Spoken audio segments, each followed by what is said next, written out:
2017. Happy New Year to everyone.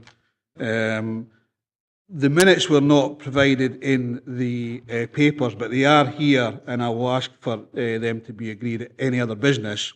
I'll give members enough time to read them and see if they are happy with them, if that's okay with members.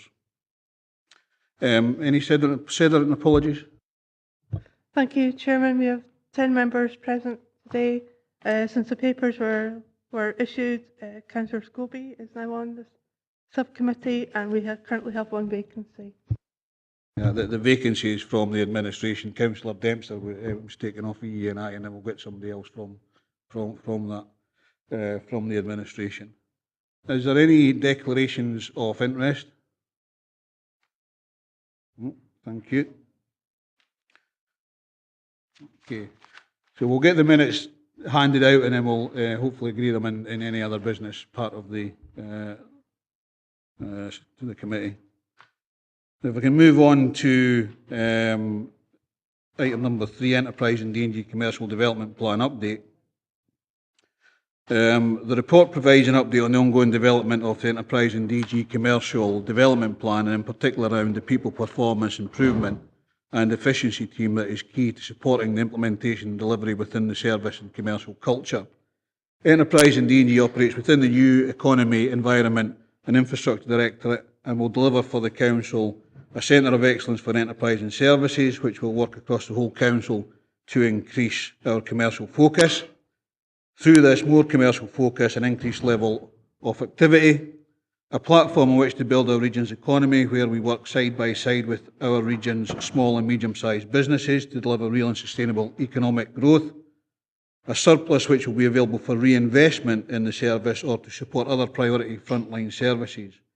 Paragraph 3.2 sets the clear scene for the service, taking what has been done before and refocusing with a clear vision, forward planning, quality service provision, seeking efficiencies and increasing income generation for our council, and creating a culture that reflects the new commercial environment we are exploring and developing, all of which has clear drive for the people performance improvement and efficiency team link. The senior management structure of Enterprise and D&G is now in place for the roads and waste service, facility services, building maintenance and construction, and vehicle maintenance and fleet services. To build on this, subcommittee participation and knowledge of services officers will provide a short introductory presentation following this report on 2 of the services, which will be facilities and vehicle maintenance and fleet service, and the remaining 2 will present at the March 2017 subcommittee. The Commercial Development Plan detailed estimated financial projections which form part of the Enterprise and Services Cross-Service Review of 2014, and the cross-service review target of an additional contribution to the surplus generated by external trading is 360k for 2016-17. Prudent estimates of the external business growth have been factored into the targets and aspirations within the Commercial Development Plan. It is worth noting that the Commercial Development Plan was presented to the EE&I Committee in June, and this had been finalised in May when the majority of corporate savings had not been allocated to specific services, and paragraph 4.4 provides further clarification on trading return.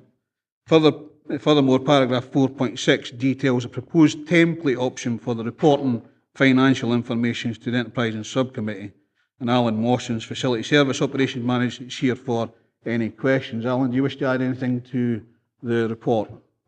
No, Chair, I think just straight to questions. It's been covered by yourself, thanks. Members, any questions? Ian? Thanks, Chairman. Just in regards to 5A and 5B, I wonder if we could just get a quick resume around about that. It's what we're being asked to agree, I think, isn't it, in particular?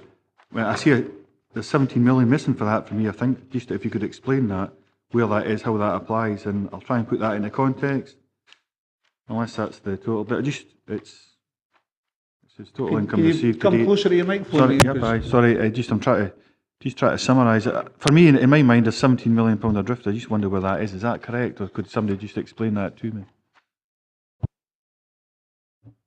Caroline? Sorry, Chair. Could I have clarification of what the 17 million missing is? This is based on the monitoring report presented last at last committee, these are the figures that were presented. They're just a different format to the ones presented to the last committee. Okay, thanks. I'm just, it's probably just, it is just me, I'm just sure it is, but it says, for example, on page 27.5a, it explains that our direct cost 17 million, indirect cost, but it says projected outturn. Maybe that's where I'm getting confused, and we just haven't got to that point in time because this is maybe 6 months along the line rather than a year in. Maybe that's the case. So there's a difference between that in particular, 17 million and 34 projected outturn. That follows through the rest of the figures. So just that's what it is. Chair, if I can answer that. Yes, remember these figures are based on the position up to September last year. So obviously that's about half the budget. So in effect, they're actually kind of fairly closely online. Thanks, Chairman. I just wanted the reassurance on that. Thank you. Ivor? Chair, my recollection was that the figures were 780 odd thousand, not 804,000. Why has this changed?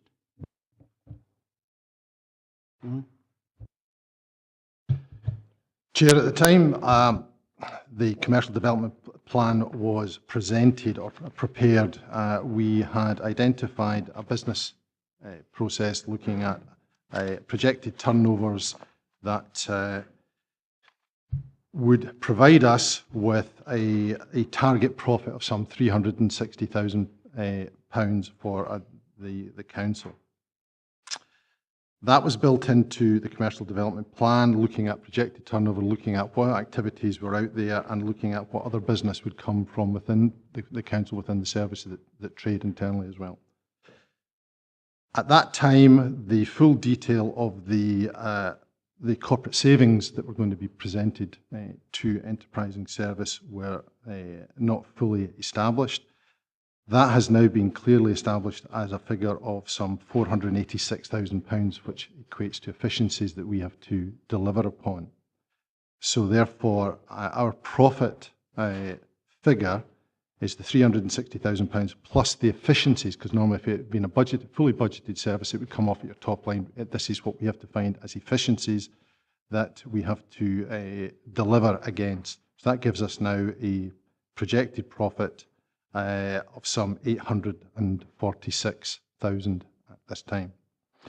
Based on the accounts, we're some currently 41,000 adrift of our projected targets at this time, but that could well change based around the requirements that we're working to. So that gives the basis of the projected profit based around the commercial development plan's business model, and taking into account the corporate savings that have been identified to ourselves. Chair, it's just that the officer said these figures that were in the papers today were the figures that were reported at last month's committee based on September. And the minute quite clearly says the projected profit was projected surplus was 785. This is at 804. Why have they changed in a month if it's the same figure? Caroline? Chair, the problem with the November the 11th committee was the 785 was the difference is right. The £41,000 shortfall in surplus was right. What had happened was that in the recommendations, an element of the level 3 management restructuring changes hadn't been included in there at that point. They had in the appendix, which is what I had taken my figures from. And if you look at the appendix on last month's report, it was the 804. But it just hadn't got changed in the recommendations. So in effect, those two figures should have been inflated by about £40,000. But it doesn't change the bottom line. The variance is the same. It's just the two figures are slightly different. This is one of the problems of the corporate savings being added practically all year and on a fairly regular basis. It's a continually moving target to try and find what the monitoring position is. And that's one of the reasons why we're having this issue. Craig, then Alistair. Thank you, Chair. Again, on Appendix 5A on page 27, Chair. Because of the projected outturn figure that we have there of the 38.7 million, I presume we already have contractual agreements in place to this value, and therefore the income received is ongoing to these contracts? Yes, primarily this income is elements, either internal recharges that we have budgets for, that we know roughly how, we're pretty much certain about how much money that we have, or their external contracts where, okay, there will be some variations, obviously, with regard to, for example, winter on the trunk roads. If we spend more because it's a nasty winter, we'll get more money. So there's obviously some variations, but primarily their contracts in place. Alistair.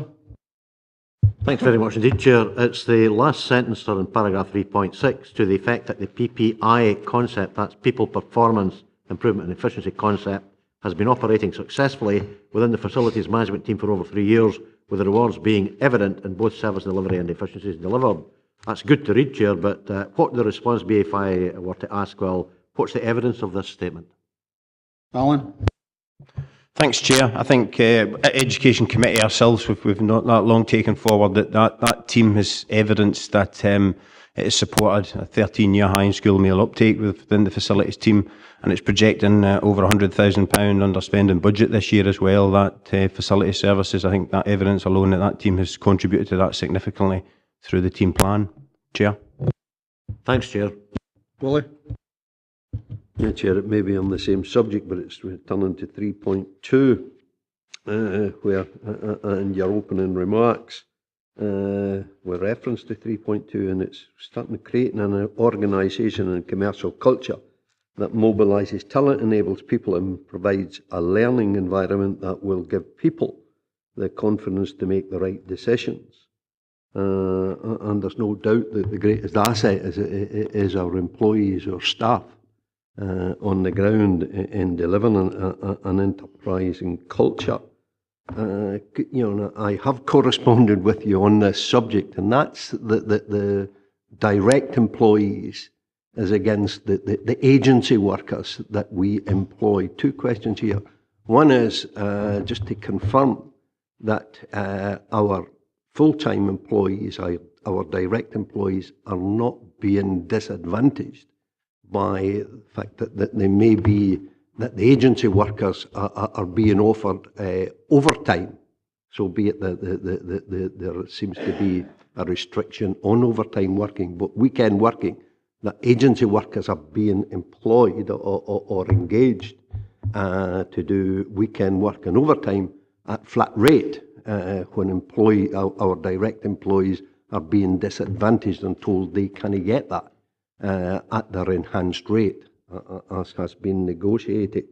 That would be my first point. My next point to this is, in terms of agency workers, what the difference is between us engaging agency workers against making them or moving towards full-time employees.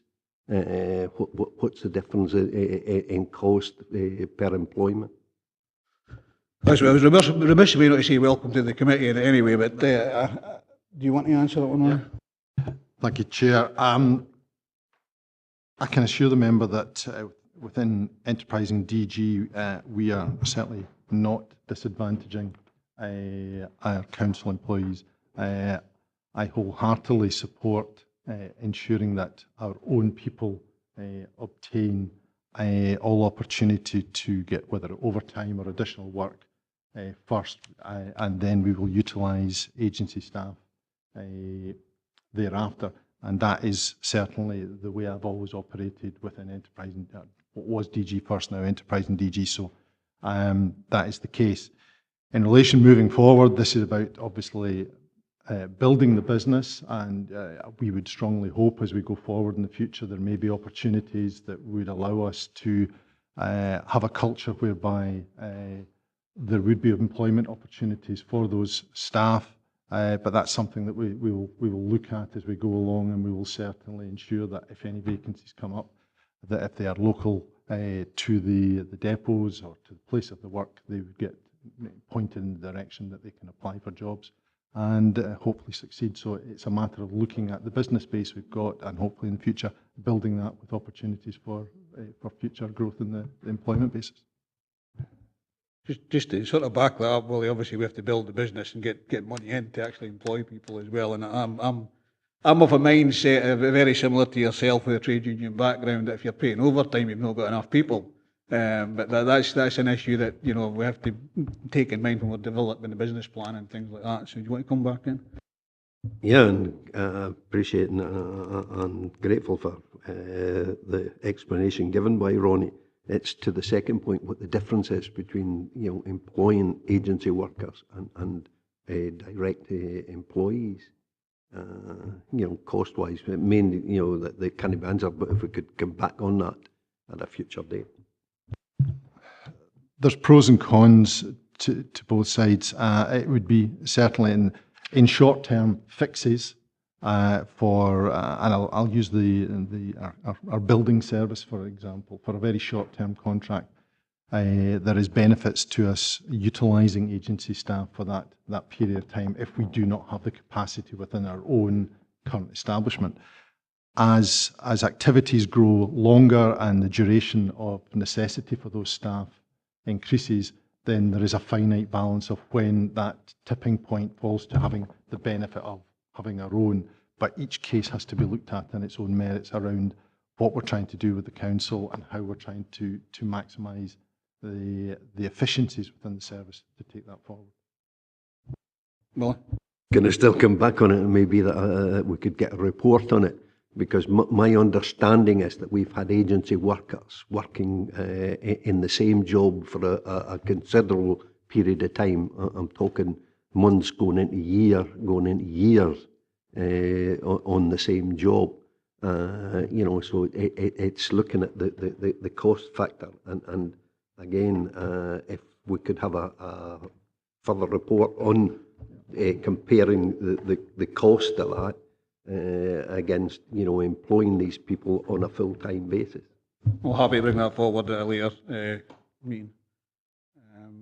Jim? Alan? Yeah, Chair, the post that was budgeted for the commercial business manager was a band 15, approximate value was about 55k. The projected post costs for the project manager will be still at HR evaluation, but should come in somewhere between 11 and 12, and that should be approximately 40k. Jim? Alan? Yeah, the commercial business manager post is agreed at full council, is not going to be progressed, so the proportionate cost from that already allocated budget is 40k. That's the proportion, that's the report is highlighting, 40k of that 55. The rest of the PPI team is coming from current members of staff within Enterprise and DG, Chair.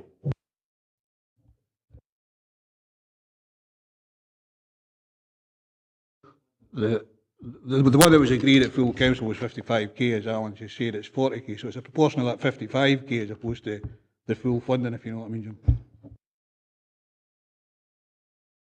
Anybody else? Can we go to the rest? Sorry.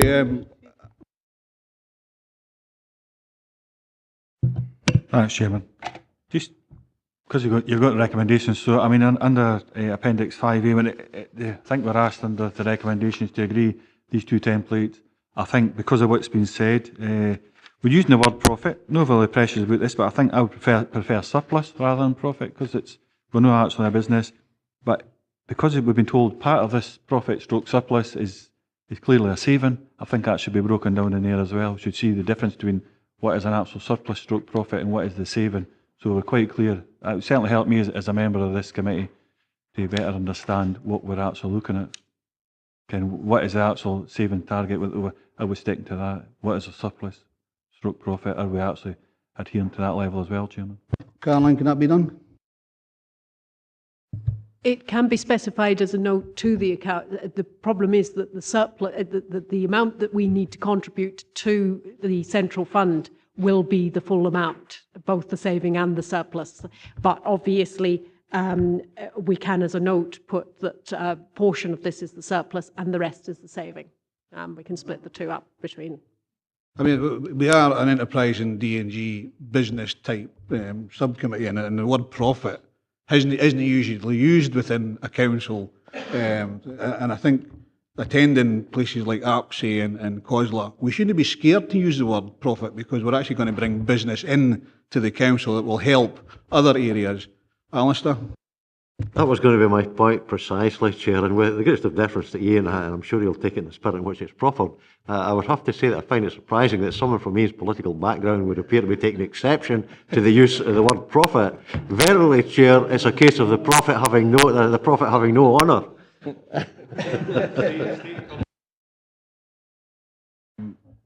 Ivor, and then Graham. Chair, it's going back to the PPIE team within that Alan had sort of said had worked in the schools.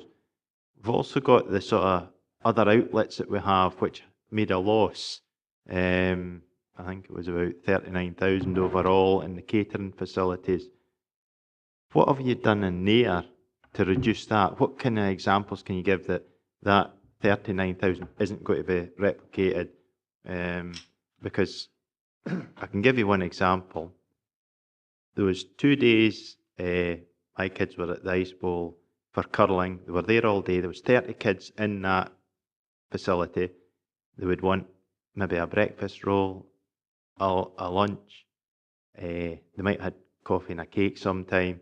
The facility didn't open till 3 o'clock in the afternoon.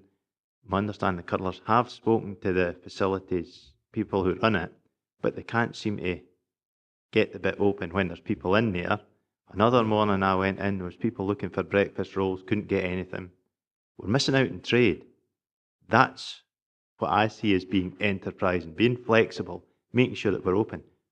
What does the team do to make sure that we're open when we need to be? And when we are maybe at a slacker period, maybe the staff could, instead of buying in tray bakes, make tray bakes in the back kitchen while they're waiting on folk coming in. Alan? Thanks, Chair. I think where we are with that, I think when we're concentrating on the Ice Bowl, I think the Ice Bowl is a challenging one for us, and just to put the other spin on that, I think the pressures that we've got in the Ice Bowl and not performing are user groups and elected member pressures to make sure that we're open when them numbers are not generating any income and profit. The other side of that is a lack of communication, it seems to be, from user groups and from the centre to ourselves, of which the PPI team are working through, to try and get better communication of when them numbers will show that it would be worthwhile and viable for us to open. We've been operating in the Ice Bowl centre now for a number of years, and we have tried to tailor the working hours around being a viable business. However, the restrictions that's around the user groups needing to be open and the lack of communication from them user groups, of which we're working through, has caused us some anxiety and financial problems with that. So I think the members' points are valid, I think, from where we are with that, and I think the key is about trying to tie in better in the future of when communication from the user groups. The risk is that the user groups assume that when they are having an event that we should be open, and at times that could be viable, but the majority of times all that does is dig into our profit from the profit we make out of the large events that we do. Chair. Graham? Yeah, profit out of larger events. That catering franchise lost £46,000 was my understanding. There's not a lot of profit out of larger events there, but that wasn't my question. My question is, in 3.2 on page 1, there's a sentence that says, we will forward plan to ensure Enterprise DG is prepared to deliver quality service provision, efficiencies and increase income generation. Income generation doesn't necessarily mean profit. You can increase your income but without making a profit. And then go back to the Appendix 5A, net target profit, 422,000, projected outturn at the end of the year is 845,000. That's 2% of the turnover. Are the officers happy to make a profit of 2%? Because I wouldn't like to run a business on a 2% profit projected margin. You also may remember the discussion we had at the last committee about income generation, also making people employable and employed through the income generation as well. So there's a knock-on effect, not just the profit of that particular thing, there's the effect of having people employed in the area as well. But Alan, do you want to? I think, Chair, where we are with that, I think, if we go through the business plan before we can pass the Carline, maybe it's a more financial side. If we look at that, we've got a 6% growth pattern within the commercial development plan.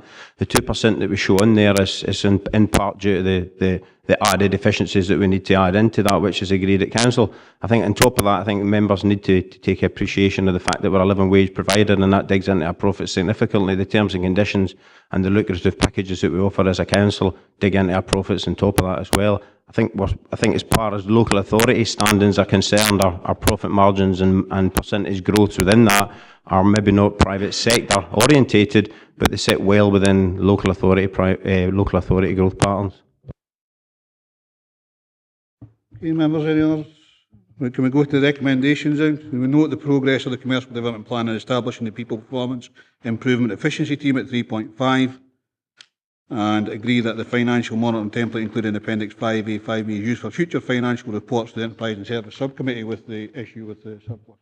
Yeah. Answer? Chair, as far as I'm concerned, 2.1, I think standing, the apparent success of this concept and the benefits it's conferring in the council, I would suggest, in fact, that we'll make it note and approve. Where it happy works, to do that. Happy to do that. Everybody else agree with it? Okay, thank you very much.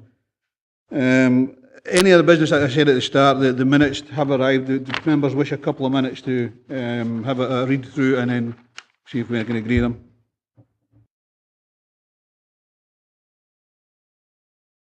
We do have a couple of presentations from the groups as well. Ivor? Chair, will we be amending the minute to reflect the fact that there was a printing error in the original papers? Because if we agree this, we've been told today that there was an error with the 785,000, which wasn't reflected in the paper the last time, but was in the appendix. That's what we agreed at the meeting, but the figures have been... But that'll be in the next minute. Right, that's fine. Yeah. Graham? Thank you, Chair. Just to say that it's been 2 months since this meeting, and I'm surprised that the minutes weren't produced earlier, and if it was a printing problem, perhaps they could have used the print unit in Stranraer, which seems to be underutilised. The issue was that governments thought that we had to agree these at E&I committee as opposed to the subcommittee, and as far as I'm aware, that we would be the only subcommittee that didn't agree the minutes. We have to go to the, so that's why they came out today.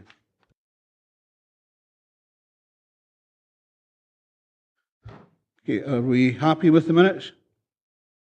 Okay, can we agree the minutes? Thank you very much. I'm going to the presentation. Alan, are you going first?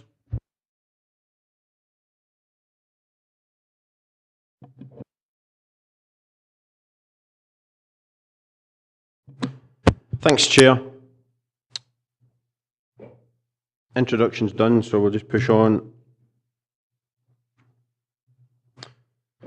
So the brief today was to give a quick overview, hopefully no more than 5 or 6 minutes, but bringing a commercial perspective to our facilities management service.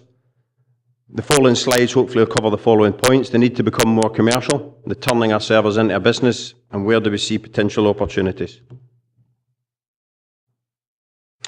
The establishment of Enterprise and DG was agreed in late 2014, and in June 2016 are agreed our commercial structure and commercial development plan until 2021. This plan has been agreed with the following principles, as we can see: to generate a surplus to be available for reinvestment, to maximise the utilisation of the workforce, to develop the skills of the workforce and enrich their jobs and allow us access to new markets, to develop the market that currently does not contribute to the economy of the region, and to maintain and build our SME community through Enterprise and DG leadership.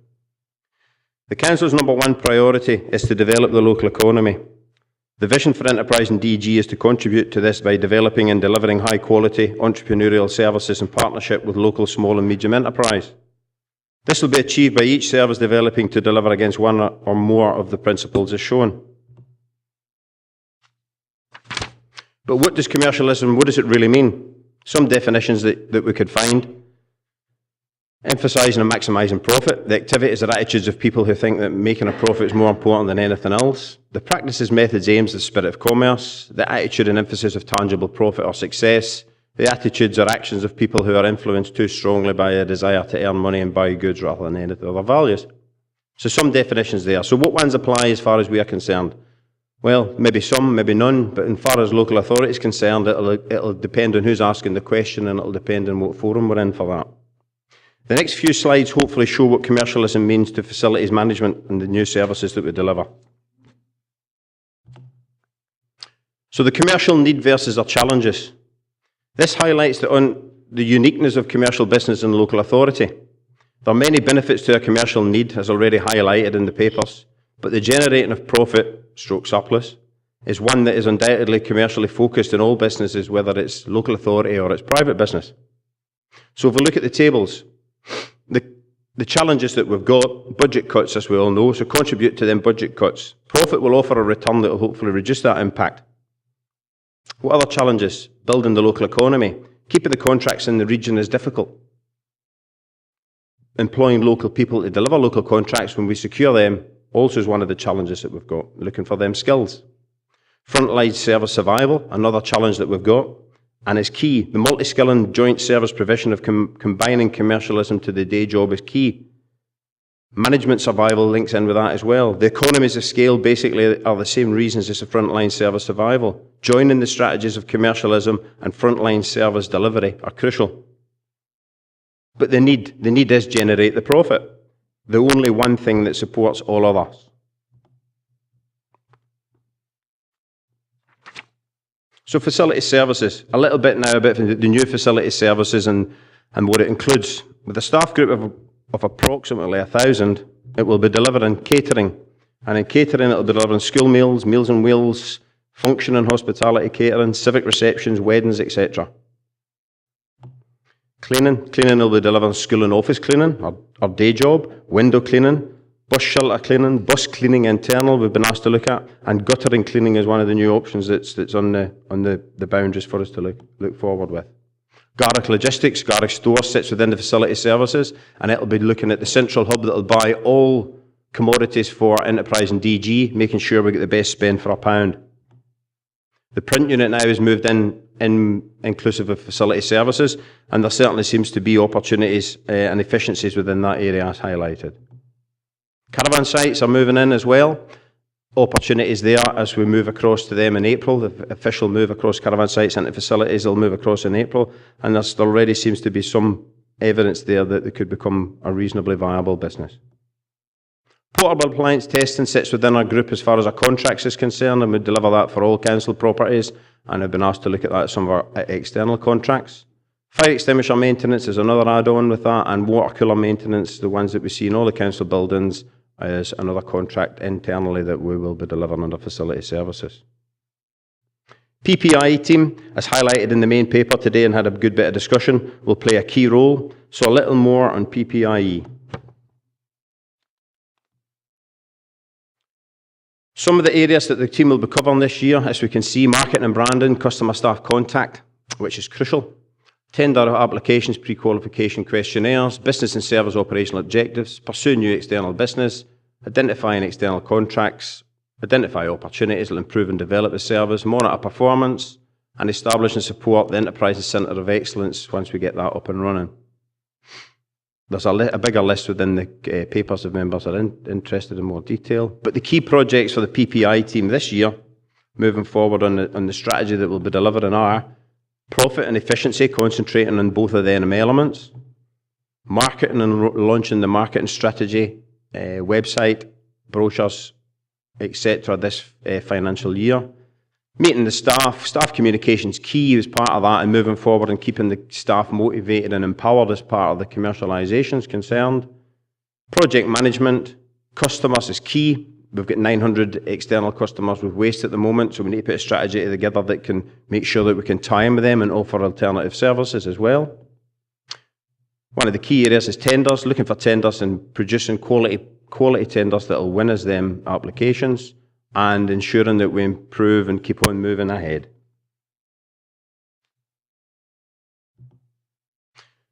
So establishing a commercially focused service. Establishing facility service into a commercial group, why does it sit there? It naturally does. It sits there, but we've had to be prepared to take a few actions on that. And that was to group key services, we had to let go of non-commercial functions. Crossing patrols and public conveniences was an example of that moved across the communities. We had to be brave and take the risk that we had to reduce that service size, but then look at opportunities and making it bigger. We had to establish a team of key staff. This dynamic group need to and want to embrace and change, and they've signed up to the journey and they're prepared to take on more to make sure that we improve as a service. PPIE is an example. The economies of scale under current budgets, doing more, adding services, adding more into the current teams. Above all, they need to have the confidence to challenge themselves and others. On areas like variable costs, fixed costs and savings and profits, they need to be confident that they can say, we don't think we can do that, our project's not viable. It's important, hence the reason why we bring the scope papers to the committee. But we need to give the ownership and empowerment to the staff. They need to be confident to make the right decisions. Diversifying your team. They need to be diverse, open-minded and willing and able, and the PPI team and the key members within the commercial business are all focused on delivering essential frontline services, but getting a unique balance of that with the commercial business and from the private sector that we're committed to. So the facility strategy. By expanding and developing and evolving your services, we saturate the internal business. You will have established a set of core businesses and activities that can go out in the private sector and compete and win business. If we look at saturating the internal business and look at the small and business opportunities that we've got, grow into larger contracts as we've done, expand the services offered, as we've highlighted in some of the slides previous, and venture further afield across the border into Carlisle. We've already got our feet wet across there and looked at opportunities, especially with the schools now in England looking at externalising a lot of their services. Work collaboratively with other local authorities, and that sits with the APSI commercial group about working how we can work together so we can come bigger and stronger. Based on this principle, we've already secured the first large cleaning contract with Roarburn Housing, and this contract is evolving to take other services on, as we've discussed, looking at window cleaning and part testing as an example on areas that they don't currently do. This contract clearly demonstrates the benefits of integrating both our current management team and our frontline staff into being commercially focused and the benefits that it provides. Within a short period of time, I'm confident that the enterprising colleagues in building maintenance and construction will be able to offer a high-quality, comprehensive, hard and soft commercial package. So the last slide, commercial versus frontline, what are the challenges that we've got? We always remember that the two areas are not in conflict, but actually work in synergy.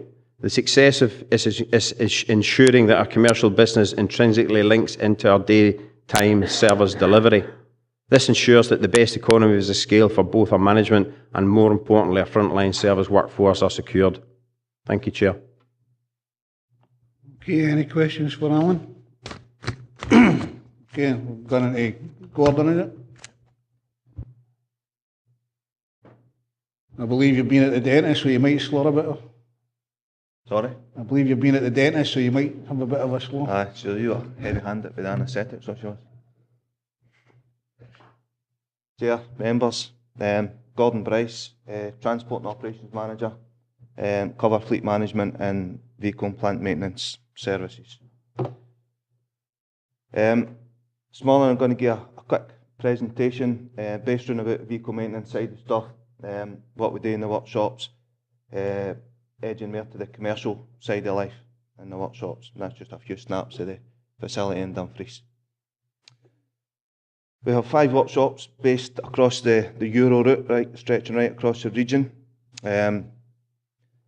covering 2,500 square miles. It's Dumfries and Galloway, 24 hours a day, 7 days a week. Doing that, we have 23 technical staff. Within that group of technical staff, we have some experts in different fields, whether it be 4x4s, Land Rovers, Audi, VW, Ford, so that we cater for both sides of the spectrum, heavies and lights. We maintain a fleet over 1,500 assets, for HGV to plant to cars to bikes to electric vehicles, and that spectrum covers both external and internal fleets. Sweat the asset to its max. Well, what does that mean? It means different things in different businesses, I suppose. As far as we're concerned, in the workshop, that's about mechanics turning spanners. That's what they should be doing. We don't want them hanging about waiting for spares coming. We don't want them spending lots of time on computer, filling in job cards. They don't want to be doing that either. They want to be out on the workshop floor, turning spanners. So how do we do that? How do we get that level of productivity that's required to cover costs, to be profitable, and to act as a business? Well, we measure productivity for a start. We try to make things within the workshop easier for the mechanics, like computer systems, the Tranman management system.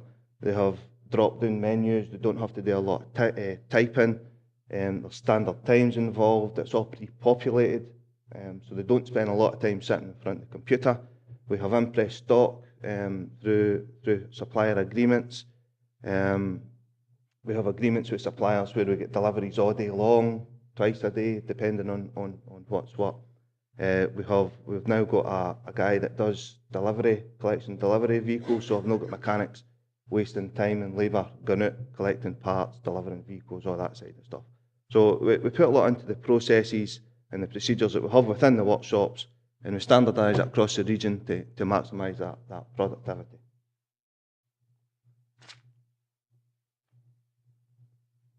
That's just an example of some of our customers externally.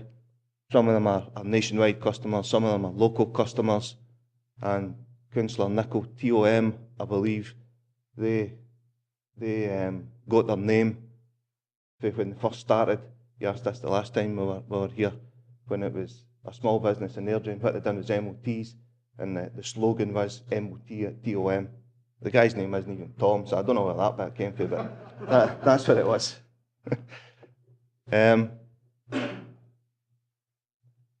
External work streams can be split into these categories. Long-term service agreements with companies like TOM, where we cover Scottish Water, Scottish Power. The council have maintained those types of contracts since the year dot, for as far as I can remember. Beyond that, we have pay-as-you-go customers, which, as it says on the tin, some vehicles we hire in for the council fleet, we also maintain for that company. You get local companies that bring in sporadic repairs, inspections, just pay-as-you-go, is what it says. Self-warranty is based on the age of fleet, as you can imagine, but how we work that is, it's really a labour saving. If you can imagine in the West, at the moment we're bringing in a new fleet of Vauxhall vans. If they break down and they're under warranty, we've got a 150-mile round trip to Dumfries to get warranty work done in that. So what we do is we agree with the manufacturers and the suppliers that we carry out the work within a tolerance, and that saves us a huge amount of labour on running about, if you like. We have them quite a lot of suppliers that they're no overly keen on us charging for what we do, but the saving we make on the labour is a saving enough. So, brake tests, again, that's bigger in the West. A lot of hauliers, a lot of local garages in the West don't have the facilities or the equipment, so they'll come into the garage in Stranraer especially, and we'll do a brake test at an actual charge for them. It's cheaper as what it would cost them to come to Dumfries, so that works both for both sides of the fence there. When we're dealing with external customers, this is just some of the topics that we would agree when we're dealing with repair agreements. It doesn't matter who they are. We always try to sit down with them, agree standing charges under these headings. Your hourly rates, out hours rates for call-outs and such, van charges, services that we can actually deliver for them, oil and lubrication rates, parts, whether that's parts cost plus or percentage reduction discount for retail price. Some people are different, they all want different things. Steam clean rates, collection and delivery, which we're doing more of for company car, lease companies, like the Alphabet. We go quite often to Lockerbie and pick up cars, bring them back, service them for these companies, and are able to charge them for that. MOT presentations and everything that we do, we try to adopt a standard time so that when we invoice companies, they know what they're getting. They know up front how much a service is, what an inspection is, what most repairs are. It's difficult to put a standard time on a repair, but we do it as best we can so that they know that they're only going to get a nice colourful invoice with all sorts of charges on there that they weren't expecting. So standard times plays quite a big part in retaining and gaining new business. That goes forward on to hopefully creating some permanent SLAs with customers. Future work streams. Excuse me. You've all heard me talking before about MOT centres, one Stranraer, one in Dumfries. We have 700 light cars and vans of our own fleet that will hope to put 90% of that through these centres. We'll have external customers, roughly about 200 vehicles at the moment, that would take use of this facility. We have staff, we have public as well, which it will be open to.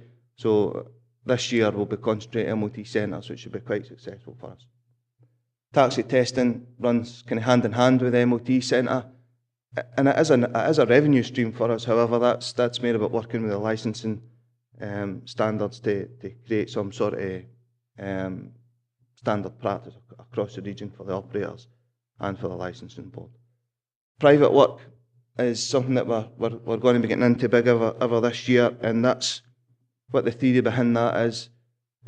Staff, especially at Garach, for example, come in the morning, drop their car off, they can get an inspection, they can get a service, they can get repairs, they can get welding, they can get a valet, and it should be ready for them to pick up at 5 o'clock or whenever they finish. Within reason, obviously. They'll get quotes emailed to them. We can email quotes direct to the system that we use now, so they get the choice whether they want to go ahead and do the work. We're just not going to bash on and do work without authorisation. So all that in place, we should be able to deliver quite a good wee service for staff through the private work. If that develops into something better through their family and friends, then fine, but that's what we're concentrating on at the moment. What all that does and what it all puts together is a list of kind of benefits, closer collaboration with our customers, improved service delivery, better maintained fleet both internally and externally, new business opportunities which inevitably come with new income streams, hopefully profitable ones, a more engaged workforce, pulling the overheads to maximise available pound within our service. I mean, we're there already, so all we're doing is sweating that asset to maximise that. Improved market status within Dumfries and Galloway, and generally a more professional service delivery organisation. And there you have it. Happy to take any questions, and I apologise for my dry mouth there. Ivor. What happens when the MOT centre takes off, right? And you have so many cars coming in that, well, can't do Tom's contract, mind that in, and he's to wait. Who do you give up? And how do you make sure it's like every day in every workshop, Councillor, well, thank you. You have to prioritise. As long as you're up front with people, you speak to them and you let them know when you're going to disappoint them if you have to. 90% of the time they're usually all right, but I think there's enough planning goes in to especially MOT bookings that wouldn't happen. And if need be, we run shifts in some of the workshops. If we have enough inspectors, MOT inspectors, that can run into a back shift. So shouldn't be a problem. Jim, Ian, and Graham.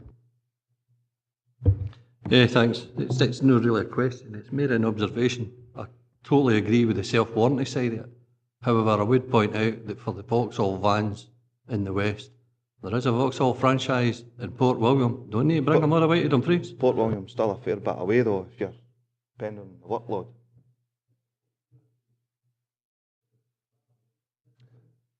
The dealer in Port William also doesn't cover the same amount of services that the one in Dumfries does. We do use it. it depends what it is. That's observed. Ian? Thanks, Chairman. A couple of questions just in regards to how much of the work's reactive, how much of it's programmed. That's one question. And we spoke about productivity. Measure that. How do you actually measure that? And when he mentioned standard times, I take it that's more. It's probably three questions. Actually, standard times. That's a good way of bringing in continuous business. What you said, because it gives certainty to your customer. That'll probably be more about servicing rather than reactive maintenance or breakdowns and such like. Yeah. Productivity, we measure it based on an industry standard, and productivity percentage is dependent on who the employee is. For example, a normal mechanic, fully qualified mechanic, we would expect 85% productivity based on the hours they work. How we measure that is through the TranMan system, and we measure it through an actual booked time that the mechanic books in the system, and we also measure it through an invoice time, if you like, or an actual time that you can charge for that job, charge time. If it's a working foreman, he's 50% mechanic productivity for that. If it's an apprentice, they change throughout their life as they become more qualified for 25% right up to the 85%. So we measure it in a variance measurements here depending on who it is. It's all split down into weekly, daily, holidays are taken into account by workshop, by person. So, but the TranMan function does it all for us, provides the reports for us. It takes a bit of tweaking and it takes a long time to get it right, but it is quite a good tool now that we've got it. Do I come back in here? Is that comparable, say, with the private sector? I suppose that's Yes. one of the things it is. Absolutely, Yep, it's it something that they would use. Yep, okay. I suppose just the other question was about programme work, reactive work. How does that, in Usually, general terms?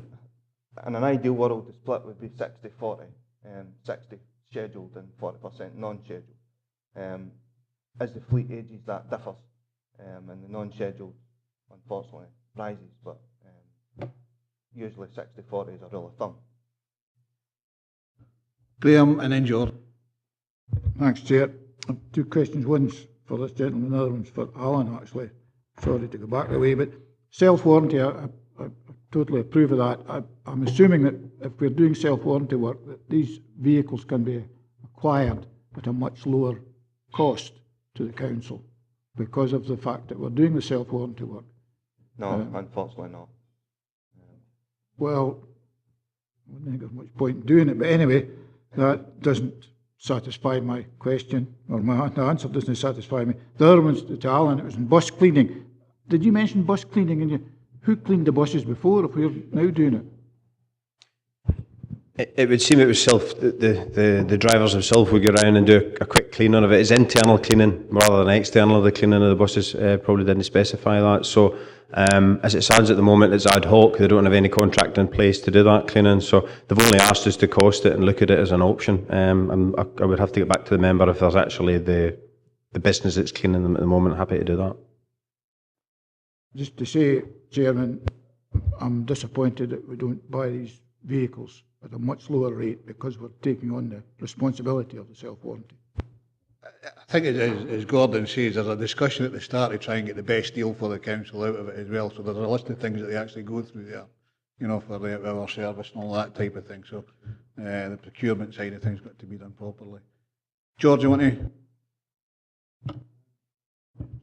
Thanks, Chair.